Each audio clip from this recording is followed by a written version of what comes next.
कैलाश गुफा के अंदर प्रभु का मंदिर अतिशय प्यारा है। कैलाश गुफा के अंदर, कैलाश गुफा। सिद्धेभ्या जल आदि ब्रह्मा ऋषभ देव भगवान की जय। शासन नायक महावीर भगवान की जय। शुद्ध ज्ञान महोत्सव की जय। अभ्यात्माओं, शुद्ध ज्ञान महोत्सव का आज 22वां दिन है। जैन समाज की सर्वोच्च साध्वी परम पूज्य गणिनी प्रमुखारिका शिरोमणि श्री ज्ञानमती माता जी, उधर से बंद करो ना, किसमें आवाज आ रही, उनके 73वें संयम दिवस के उपलक्ष्य में 73 दिवसीय शुद्ध ज्ञान महोत्सव का आयोजन चल रहा है, जिसमें प्रतिदिन शुद्ध ज्ञान के मंत्रों का आप अनुष्ठान आराधना करते हैं। तो आज भी 22वें मंत्र का आराधन प्रारंभ होने जा रहा है। ओम ह्रीं जिन्मुखोद्भूत कल्याण प्रवाद पूर्वाय नमः स्वाहा। ओम ह्रीं जिन्मुखोद्भूत कल्याण प्रवाद पूर्वाय नमः स्वाहा। ओम ह्रीं जिन्मुखोद्भूत कल्याण प्रवाद पूर्वाय नमः स्वाहा। ओम ह्रीं जिन्मुखोद्भूत कल्याण प्रवाद पूर्वाय नमः स्वाहा। ओम ह्रीं जिन्मुखोद्भूत कल्याण प्रवाद पूर्वाय नमः स्वाहा। ओम ह्रीं जिन्मुखोद्भूत कल्याण प्रवाद पूर्वाय नमः स्वाहा। ओम ह्रीं जिन्मुखोद्भूत कल्याण प्रवाद पूर्वाय नमः स्वाहा। ओम ह्रीं जिन्मुखोद्भूत कल्याण प्रवाद पूर्वाय नमः स्वाहा। ओम ह्रीं जिन्मुखोद्भूत कल्याण प्रवाद पूर्वाय नमः स्वाहा। ओम ह्रीं जिन्मुखोद्भूत कल्याण प्रवाद पूर्वाय नमः स्वाहा। ओम ह्रीं जिन्मुखोद्भूत कल्याण प्रवाद पूर्वाय नमः स्वाहा। ओम ह्रीं जिन्मुखोद्भूत कल्याण प्रवाद पूर्वाय नमः स्वाहा। ओम ह्रीं जिन्मुखोद्भूत कल्याण प्रवाद पूर्वाय नमः स्वाहा। ओम ह्रीं जिन्मुखोद्भूत कल्याण प्रवाद पूर्वाय नमः स्वाहा। ओम ह्रीं जिन्मुखोद्भूत कल्याण प्रवाद पूर्वाय नमः स्वाहा। ओम ह्रीं जिन्मुखोद्भूत कल्याण प्रवाद पूर्वाय नमः स्वाहा। ओम ह्रीं जिन्मुखोद्भूत कल्याण प्रवाद पूर्वाय नमः स्वाहा। ओम ह्रीं जिन्मुखोद्भूत कल्याण प्रवाद पूर्वाय नमः स्वाहा। ओम ह्रीं जिन्मुखोद्भूत कल्याण प्रवाद पूर्वाय नमः स्वाहा। ओम ह्रीं जिन्मुखोद्भूत कल्याण प्रवाद पूर्वाय नमः स्वाहा। ओम ह्रीं जिन्मुखोद्भूत कल्याण प्रवाद पूर्वाय नमः स्वाहा।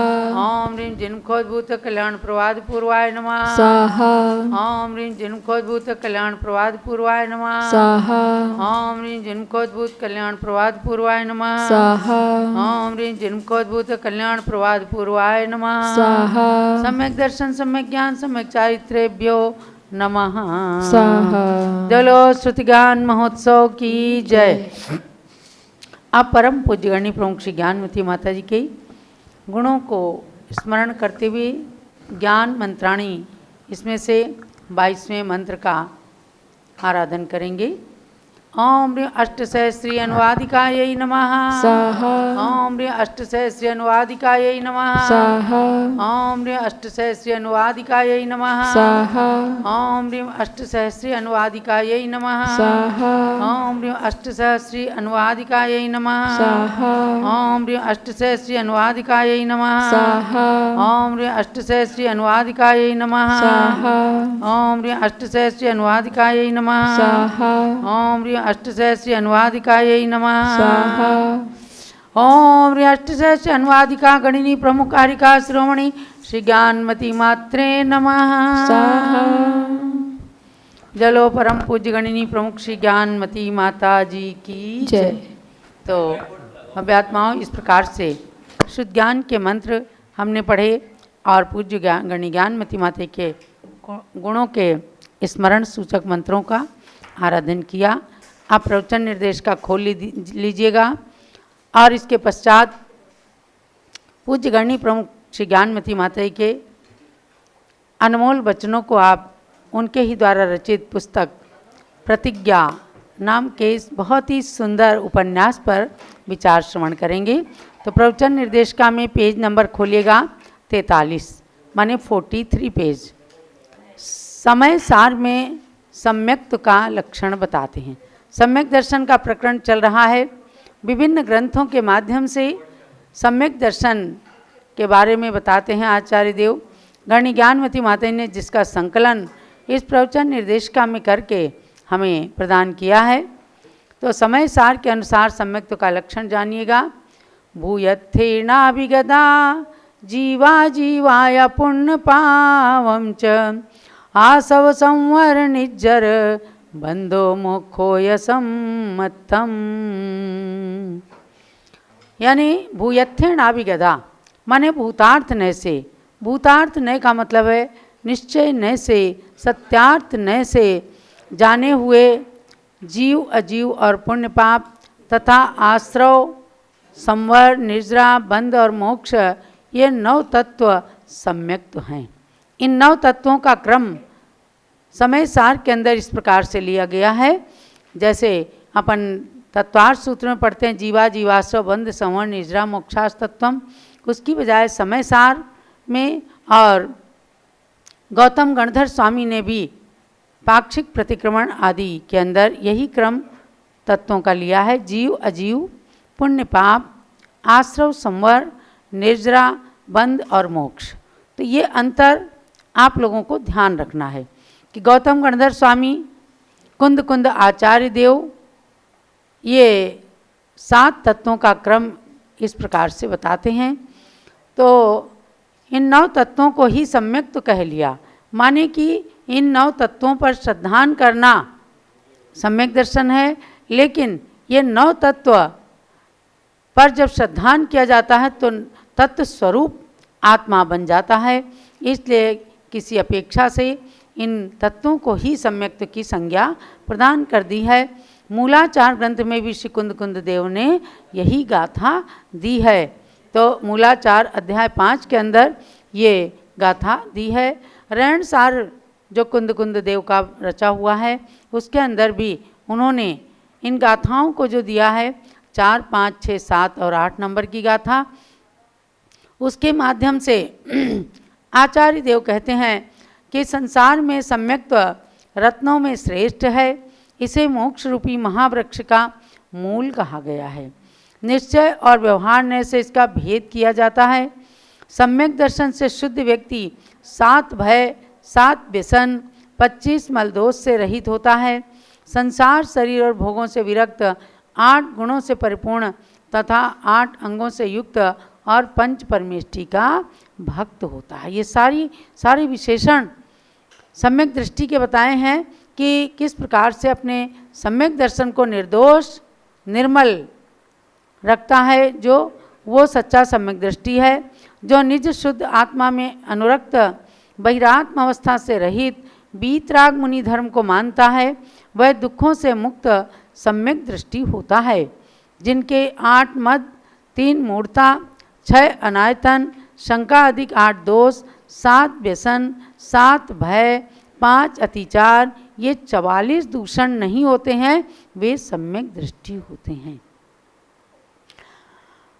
जो मनुष्य देव, गुरु और शास्त्र के भक्त, संसार शरीर भोग के परित्यागी, रत्नत्रय से संयुक्त होते हैं, वे सुख को प्राप्त करते हैं। तो एक एक विशेषणों को आपको ध्यान में रखना है कि किस प्रकार से आचार्य कुंद कुंद देव ने अपने आध्यात्मिक ग्रंथों के माध्यम से भी सम्यक दर्शन को कहा। तो इसमें 44 दूषण यानी 44 दोष जो सम्यक दर्शन के बताए गए हैं, ये भी आपको विशेष रूप से ध्यान रखना है। इस प्रकार से श्री कुंद कुंद देव ने भी इन सभी सम्यक्त्व के लक्षणों में सर्वत्र व्यवहार परक ही लक्षण कहा है।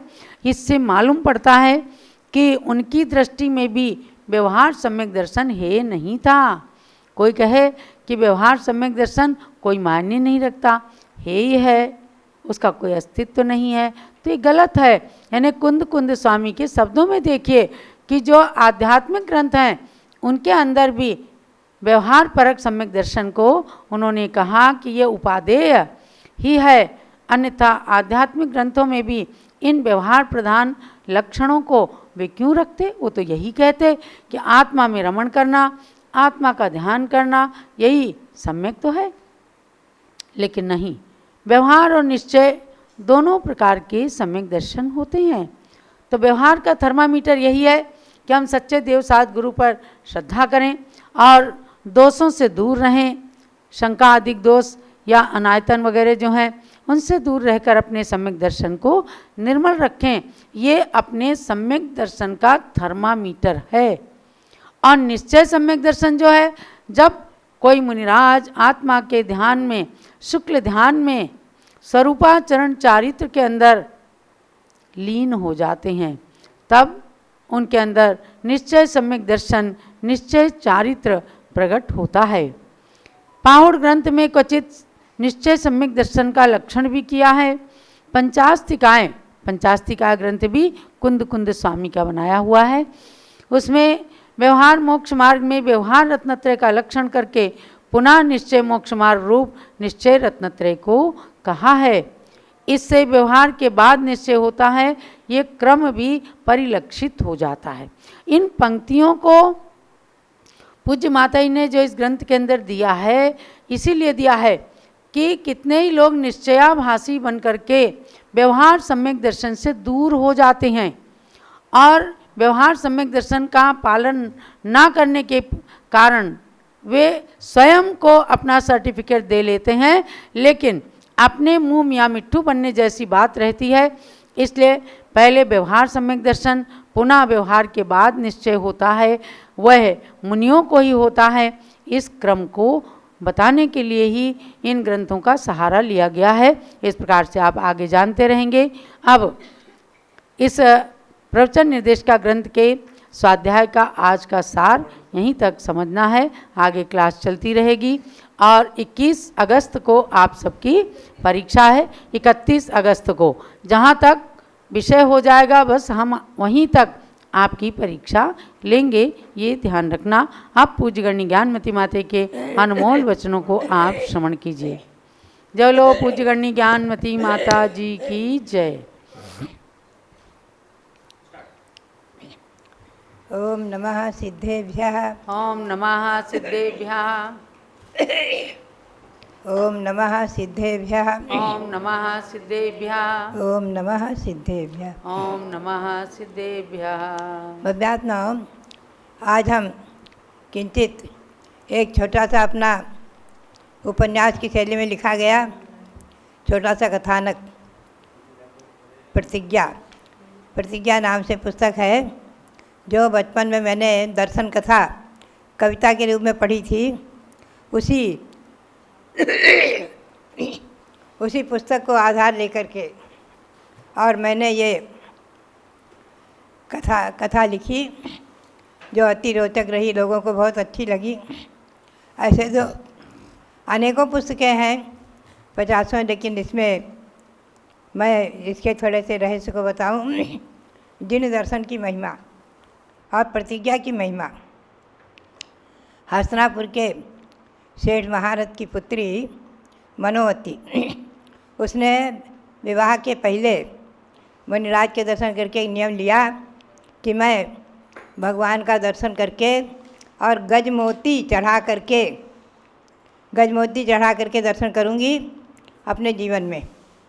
ये नियम ले लिया और उसका विवाह बल्लभपुर के एक सेठ थे हेमदत्त, उनके 7वें पुत्र, उनके 7 पुत्र से 7वां पुत्र बुद्धिसेन, उसके साथ उसका विवाह हो गया और वो वहाँ ससुराल आ गई और उसने वहाँ गजमोती आदि देखे नहीं और मौन ले लिया।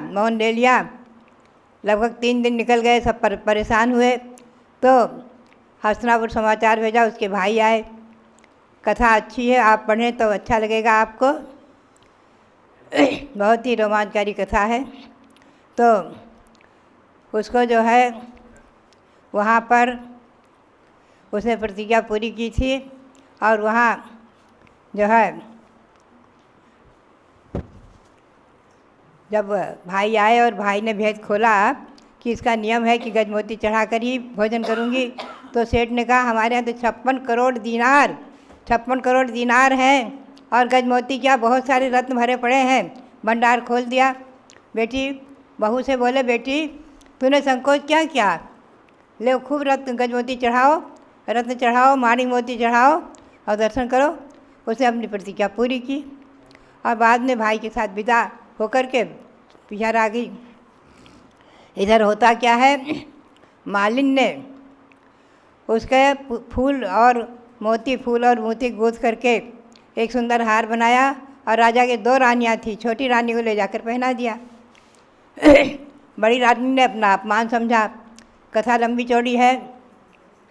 और तब राजा ने जो है उसे ऐसी बात कही। राजा ने सभी जौहरियों को इकट्ठा किया और उनसे कहा, जिसके यहाँ गजबोती है बताओ। सभी जौहरी मना कर गए और उसमें हेमदत्त सेठ थे, वो भी मना कर गए। ना कर गए तो ऐसी स्थिति में राजा ने कहा ठीक है, और जिसके यहाँ गजमोती निकलेंगे तो देखना उसकी खैर नहीं, उसको प्राणदंड दिया जाएगा आदि। और इधर क्या होता है, तो सेठ जी घबरा गए, घर आए। उन्होंने कहा आज मैं झूठ बोल दिया, बड़ा अनर्थ हो गया। खैर कुल मिलाकर उन्होंने अपने सब बेटों से सलाह करा करके और छोटे पुत्र को ही घर से निकाल दिया कि न होवे बाँस न बजे बाछड़ी। पुत्र को ही घर से निकाल दिया तो बहू आएगी नहीं, तो गजमोती चढ़ाएगी नहीं, बात ही भेज ही नहीं खुलेगा आदि। खैर और वो जो है बुद्धिसेन अपने ससुराल पहुंचकर पत्नी को समाचार दिया और जाना चाहता था कि विदेश में धन कमाऊँ और अपना आजीविका चलाऊँ, अपना जीवन यापन करूँ कहीं न कहीं रह करके। मनोवती उसके साथ चली आई और आकर के वो चलते चलते पैदल आकर के यहाँ रतनपुरी, नौराही रत्नपुरी है, उस रत्नपुरी के बगीचे में ठहर गए। वहाँ भी उसने भेद नहीं खोला, 7 उपवास हो गए। और अकस्मात देवों का आसन कंपित होता है कि ऐसा होगा तो प्रतिज्ञा कौन लेगा, मर जाएगी तो। ऐसा तो देवों ने तलघर में नीचे बहुत भव्य सुंदर मंदिर बनाया और गजमोती के पुंज रख दिए। मनोवती ने अपनी प्रतिज्ञा पूरी करके भोजन किया। कथा बहुत विस्तार से है। ये बुद्धसेन राजा के जमाई भी हुए। राजा ने अपनी पुत्री भी इनसे ब्याह दी आदि, सब सुख से रहने लग गए आदि। और उधर जिन्होंने पुत्र को घर से निकाला था और दर्शन प्रतिज्ञा की निंदा की थी कि कैसी बहू आ गई, कैसी प्रतिज्ञा लिया, कैसा देव दर्शन, कैसा इसका, तो वो उस पाप के फल से 56 करोड़ के दिनार और दरिद्र हो गए। भटकते भटकते यहाँ बुद्धसेन मंदिर बनवा रहे थे बहुत विशाल, उसमें आकर नौकरी करने लग गए, मजदूरी करने लग गए, मिट्टी तसले में मिट्टी धोने लग गए। जब पता चला इसका भेद खुला आदि, तो जो है सब लोग जो है मिले। तो कहने का मतलब ये रहा कि दर्शन प्रतिज्ञा जो मनोवती ने ली थी रतनपुरी में, देवों ने मंदिर बनाकर उसकी प्रतिज्ञा पूरी की। तो बात यही है प्रतिज्ञा की महिमा। छोटा सा कथानक मैंने लिखा था प्रतिज्ञा के नाम से, और जो दर्शन कथा बचपन में मैंने कविता में पढ़ी थी, घर में थी एक, उसके आधार से इसको लिखा था। बहुत अच्छी है, आप लोगों को सबको पढ़ना चाहिए। ऐसे अनेकों कथानक पुराणों के आधार से है। महापुराण, उत्तर पुराण, हरिवंश पुराण, पांडव पुराण और पद्म पुराण आदि के आधार से अनेकों कथानक हमने लिखे हैं। और मुझे प्रसन्नता है कि लोग उनको पढ़कर हमारे बालक बालिकाएं और युवा युवती आदि सब उससे प्रभावित होते हैं। तो बात यही है, ये प्रथमान योग का स्वाध्याय और इसकी महिमा वास्तव में विचार करके देखा जाए तो कथानकों से हमारा जीवन बदल जाता है, आपका जीवन बदल जाता है। आदर्श में तथामति प्रथमान योग मर्था खानम ख्यानम चरितम पुराणमपि पुण्यम बोधि समाधि निधानम बोधज बुधा समुचीनम। श्री समंत स्वामी ने भी प्रथमान योग की महिमा बताई है। तो ऐसे तीर्थंकर आदि महापुरुषों का जीवन चरित, चक्रवर्तियों का जीवन चरित, सामान्य ऐसे जो प्रतिज्ञा का निर्माण करने वाले, चाहे मनोवती हों चाहे मनोरमा आदि अनेकों कथानक प्रसिद्ध हैं। और तो क्या, और शेर सुदर्शन ग्वाला जरा सा नमोकार मंत्र गुरु से मिल गया, उसके प्रभाव से अगले भाव में सुदर्शन सेठ बना ग्वाला और उसने जो है निर्वाण प्राप्त कर लिया।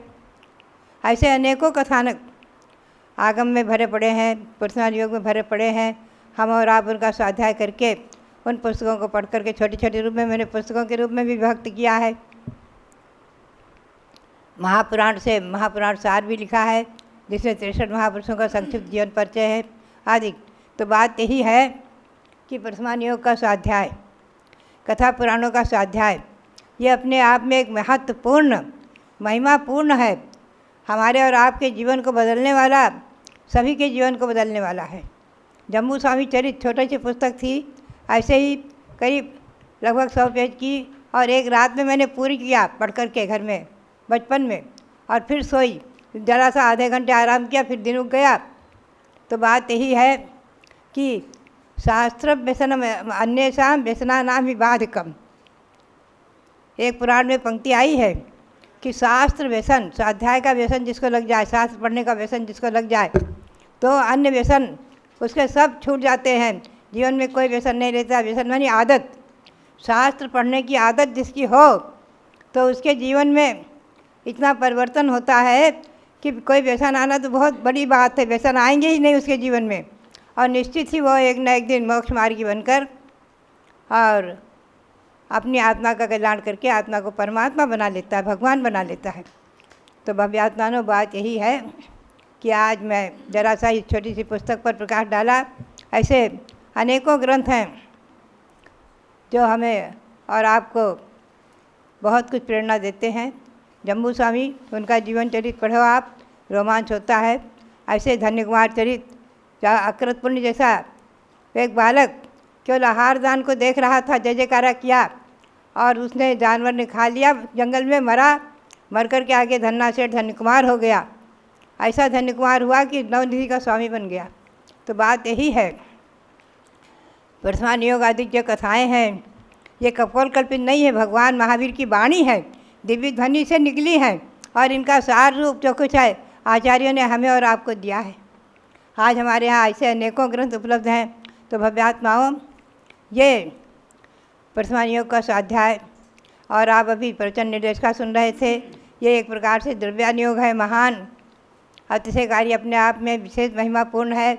धौला जय धौला आदि के आधार से और अनेक ग्रंथों के महापुराण आदि के आधार से और अनेकों श्री कुंद स्वामी के मूलाचार आदि के आधार को लेकर के हमने इसको संकलित किया था। तो बात यही है, विद्वानों के लिए भी एक अतिशय चीज़ महत्वपूर्ण, प्रवचन निर्देश का एक अतिशय महत्वपूर्ण उपलब्धि है। इसको पढ़ कर के आप प्रवचन आदि करना और वर्तमान योग आदि पढ़ करके उनके उदाहरण लेना। लोग जो है यदवा तदवा उदाहरण लेने लगते हैं, जो कथाएं कोई सच है, कोई कपोल कल्पित है। मैं तो कभी भी मेरे जीवन में मैंने प्रवचन में अगर कोई कथा का उदाहरण लिया है तो अपने वर्तमान योग से ही लिया है, अपने ग्रंथों के लिए हैं, इधर उधर की कथानक ऐसे वैसे नहीं लिए हैं। क्योंकि वर्तमान योग से लाभ तो होता ही है, एक वर्तमान योग का स्वाध्याय भी हो जाता है, और कथानक से अनेकों उदाहरण ऐसे हैं जिससे जीवन परिवर्तित होता है। तो बात यही है कि हमें और आपको ऐसे इन छोटी छोटी पुस्तकों का भी पठन पाठन करना चाहिए। ऐसे ही बाल विकास आदि हैं। तो बात यही है कि एक विद्वान बोले कि माता जी कहाँ तो और सहस्त्री और समय सार और सड़खंडागम ग्रंथ, कहाँ इस पर आपकी लेखनी, और कहाँ ये छोटी छोटी कथाएं और बाल विकास, ये सब आपने लिखे हैं। विश्वास नहीं होता हमें कि आप इतनी विदुषी होकर के और सठखंडागम ग्रंथ पर संस्कृत टीका लिखती हैं और बाल विकास। अरे हमने कहा बच्चों के हृदय पर संस्कार डालने के लिए उनके आगम के रहस्य को संक्षेप में सार रूप में मैंने इसमें भरा है। तो बात यही है कि जहाँ हमने बाल विकास भी लिखे हैं बच्चों के लिए, बालकों के लिए, कथानक भी लिखे हैं हमारे नवयुवकों के लिए, बालकों के लिए जो प्रेरणास्पद हैं, और कहाँ जो है अपने ज्ञान को वृद्धिंगत करने के लिए, अपने परिणामों में सदा उपयोग, अभिक्षुराल उपयोग बना रही इस भावना को लेकर के मैंने ग्रंथ लिखे हैं। मैंने कोई आप लोगों के लिए भाव सोच कर नहीं लिखा, वो तो आप लोगों के लिए उपयोगी बन गए। बात यही है, वो तो हमने केवल आत्मविशुद्धि, परिणामों की निर्मलता, अपना स्वाध्याय हो, अभिक्षुराल उपयोग हो, इसी भावना को लेकर के लेखनी चलाई है। तो भव्यात्माओं, ये चाहे सठखंडागम ग्रंथ है, चाहे अष्टशास्त्री है, न्यायसार है, ये न्याय के उच्चतम ग्रंथ हैं, चाहे पूजा आदि के ग्रंथ हैं, ये सब हमारे और आपके जीवन में बहुत ही महिमापूर्ण है। इनको पढ़ करके, सुन करके हम और आप अपने बालकों में संस्कार डालें, बालक बालिकाओं को संस्कारित करें, यही प्रेरणा और आप सबके लिए बहुत बहुत मंगल आशीर्वाद, बहुत बहुत मंगल आशीर्वाद। चलो परम पूज्य गणिनी प्रमुख श्री ज्ञानमती माता जी की। तो आपने जाना कि किस प्रकार से पूज्य ज्ञानमती माता जी ने बच्चों के लिए, युवक युवतियों के लिए, विद्वानों के लिए, समाज के प्रौढ़ वर्ग के लिए, सबके लिए ध्यान में उनकी रुचि को रखकर और ग्रंथों को, पुस्तकों को लिखा है। बड़ा ही रोमांचक ये कथानक है प्रतिज्ञा पुस्तक। मुझे ध्यान है कि सन 1980 में लगभग पूज्य माता जी ने जब ये प्रतिज्ञा पुस्तक लिखी, कई बार मैं देखती थी इस पुस्तक को लिखते लिखते उनकी आंखों से आंसू गिरने लग जाते थे। और मैंने सबसे पहले जब माता जी ने इस पुस्तक को लिखा तो इसकी प्रस्तावना लिखने के लिए इसको पढ़ा कि देखो एक व्यक्ति नियम लेता है और कोई नियम की निंदा करता है।